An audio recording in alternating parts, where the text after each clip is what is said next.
Do you keep chasing one milestone after another, telling yourself, once I get there, I finally be satisfied? And then, the moment you arrive, another mountain just appears. Ever felt guilty for resting, even when you have earned it 10 times over? Or you catch yourself scanning everyone's face right after saying something in a group, trying to figure out what they are actually thinking about you.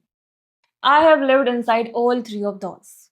And even if one of those felt familiar, stay with me for a few minutes. Here's what we are actually doing today. You are going to learn how your early experiences quietly shapes the way you think, feel, love, work, and respond to the world. And then the part I actually care about, how to replace those old patterns with ones that bring you closer to who you actually want to be. So let's get into it. Two babies both wake up at 3 in the morning. The first baby's mother gently picks her up. She smiles, holds her closer, feeds her, and within minutes, the baby relaxes and falls back asleep. Now, the second baby. She wakes up crying too, but her mother is exhausted tonight. She barely slept. She picks her up, but her body is tense. Her breathing is shallow. While the baby is trying to feed, she was staring at the wall, mulling over her fight with her husband. The baby feels that tension and stops feeding. Frustrated and overwhelmed, the mother puts her back in the cradle. Eventually, baby falls asleep from sheer exhaustion, not comfort. So, which baby will remember that night after 20 years? Honestly, probably neither one. The brain isn't built to store detailed memories like that this early. Those systems are still developing. But something else is happening underneath. The brain is constantly learning, not through stories, but emotional patterns. Modern neuroscience shows that in infancy and early childhood, the brain becomes remarkably efficient at learning from repetition. And without any of us consciously realizing it, the nervous system is quietly asking over and over, when I express emotions, am I comforted or ignored? When I need someone, are they there or unpredictable? These aren't beliefs a baby sits down and reasons through. They are predictions, built through thousands of small, ordinary moments, most of which nobody even remembers happening. In the above story, the first baby's nervous system quietly believes my feelings matters. The world is generally safe. People can be trusted. While the second baby grows into someone who quietly believes my feelings are kind of irrelevant. The world is unpredictable. People can't fully be trusted. Neither baby chose that, and neither one of us, honestly, chose the version we ended up with either. Now imagine two 5-year-olds both accidentally spill a glass of milk. The first child's dad kneels beside him and said, "It's okay, let's clean it up together." That kid just learned something huge without anyone announcing it. Mistakes can be repaired. The second child, same accident, but before the milk even hits the floor, a voice cracks. "What's wrong with you? You always create problems." The child freezes, not because of the milk, but because his nervous system learned something much bigger. Mistakes are dangerous. 25 years later, first kid starts a business, makes mistakes, repaired, learns, and keep going. The second kid overthinks every decision, avoids risk entirely, and calls it, "I'm just being careful." Both of them, if you asked, would say the exact same sentence. "This is just my personality." Because think about it. No child is born believing I am not good enough. Love has to be earned. I should never ask for help. Nobody born believing that. Those are conclusions drawn from repeated experience. Your brain works exactly the same way with people as it does with a hot stove. Touch it once, get burned, and you don't need the lesson twice. Your hand just pulls back automatically forever after. Get laughed at enough times for asking questions, and your brain predicts speaking up is dangerous. Only get love when you perform well, and your brain predicts my worth depends on achievement. And these predictions run on autopilot, not because they are true, because they once helped you adapt to whatever room you grew up in. And I want to be really clear about something. None of this means your parents were bad people. Picture a father who grew up hearing, real men don't cry. Nobody ever taught him how to name an emotion, how to regulate anger, and how to apologize after making mistakes. He wasn't taught emotional intelligence, he taught emotional suppression and taught it so consistently that it just felt like how things are. Years later, he's a dad.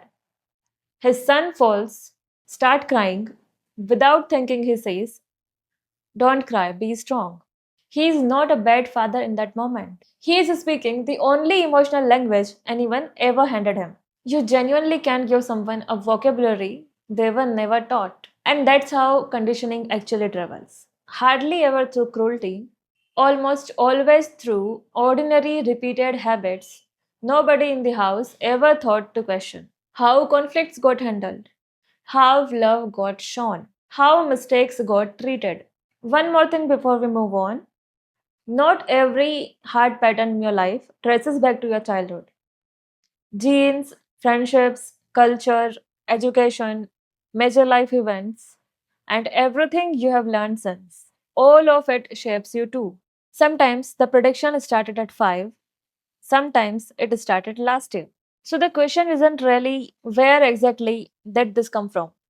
The better question, the one I actually want you to sit with, is this pattern helping me live the life I want today? If the answer is no, that's genuinely where change starts. Let's talk about how. By becoming someone your younger self genuinely needed and probably didn't have. Psychologists call this reparenting. It's like updating the emotional software your brain downloaded years ago. I'm going to give you three specific tools, not 10. Three, done properly with enough rooms so that you can actually use them, not just nod along and forget them by tomorrow. Picture a kid crying because that toy broke. Most adults jump straight to stop crying. It's just a toy. The feeling gets dismissed before it even understood. And we do this to ourselves constantly. Stop overthinking, get over it, other people have it worse. Instead of saying all these things inside your mind, just pause for a few seconds. Validate your feelings before you correct. Say, it's okay to feel overwhelmed. That conversation really hurts. Of course, I am disappointed. Validation tells your nervous system one simple thing: I understand why you are reacting this way. And only once it feels understood does it actually becomes willing to change. This isn't positive thinking, by the way. It's accurate thinking. Self compassion doesn't lower your standards, it just removes the unnecessary shame sitting on top of them. And shame on its own rarely builds anything that lasts. Here's something most people never do: they feel a strong reaction and they react. The whole thing happens in half a second, and it feels like just how I am, instead of what it actually is, an old prediction firing automatically.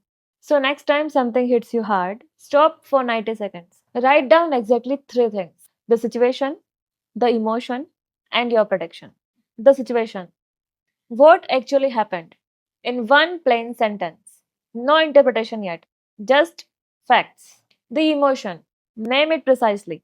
Not stressed. Actually sit with it. Anxious, ashamed, lonely, rejected. The more accurate the name, the less overwhelming the feelings get, almost immediately. Because what remains ambiguous keeps intensifying. The prediction: what does your brain thinks happens next? Let's say the situation is you take an afternoon off, no errands, no productivity, just rest. An hour in, unease creeps in. Emotions, guilt plus anxiety. Predictions: if I keep resting like this, I'll fall behind and never be able to reach my goals. Here's the mechanism worth mentioning: anxiety doesn't just predict a bad outcome, it catastrophizes it. One afternoon off gets fast forwarded into, this is who I am now, and my whole future is at risk. That jump from a single instance to a permanent pattern is the trick anxiety plays. And the ironic part is that the catastrophizing itself causes the damage it fears. The guilt anxiety loop hijacks the rest period. You are not actually resting, you are spending the off time running worst case simulations. So you get the worst of both: no recovery, no output, and less focus later because you spent the break mentally exhausted rather than restored. Now, the real question underneath is, where did I learn that one afternoon off equals a permanent trajectory or rest equals danger? Now, anxiety operates on the looping thoughts, means it creates a loops of thoughts again and again. So, first of all, never argue with the spiral in your head. Just test it. See your own track record. Pull up the last few times you actually rested. Did one afternoon off actually cause the falling behind forever outcome? Or did you rest, come back, and continue as normal? Meaning, the catastrophic jump was never earned by the evidence. The same rule applies. This won't unwind in one rep.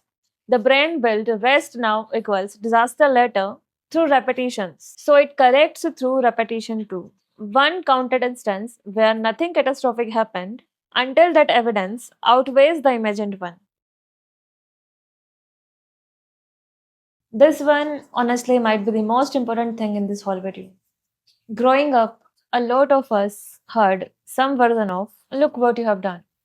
You are making me so sad. If you love me, you wouldn't do this. Those sentences sounds pretty harmless on the surface, but underneath they are teaching something much bigger, that other people's emotions are your responsibility to manage. And that belief follows people quietly into adulthood, usually in one of two directions. Some become people pleasers, apologizing for things that were never their fault, constantly reading rooms, unable to say no even when they desperately want to. Others swing the other way and start using guilt or emotional pressure to control people around them by using more or less the same above sentences, like, you are making me feel sad, you are making me angry, or if you love me, you wouldn't do this. And honestly, I've caught myself on both sides of this at different points. It's not a flow exclusive to one type of person. It's just what happens when nobody ever taught you where your responsibility ends and someone else's begins. That's the reason people form toxic relationships. And here's the actual fix: the one sentence structure you can start using today. Instead of, you are making me sad, say, I feel sad because that specific thing hurts people. I feel sad. Notice, here we are saying, I feel sad. That's my feeling. I own it and I will regulate it. And because this hurts people, that's just the fact. Stated plainly, without handing anyone the job of fixing my internal state. The feeling belongs to me, the behavior belongs to you. I am responsible for regulating my emotions, and you are responsible for your actions. That single boundary line, maintained consistently, quietly changes every relationship you have. And the same applies the other way around.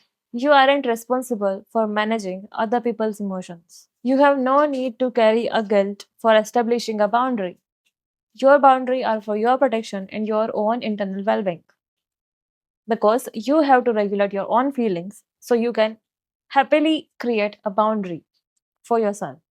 The last one thing before I let you go: kids learn best when they feel safe, curious, and playful. We are really not that different as adults. If every target, every workout, and every book feels like punishment, your brain just eventually start avoiding growth altogether. So build an internal environment for yourself where growth feels fun. Celebrate small progress. Treat mistakes as feedbacks, not verdicts. Your childhood might have written the first draft of your story, but you are the author of every chapter from now. And I'm genuinely glad that you spent this few minutes with me today. See you in the next one.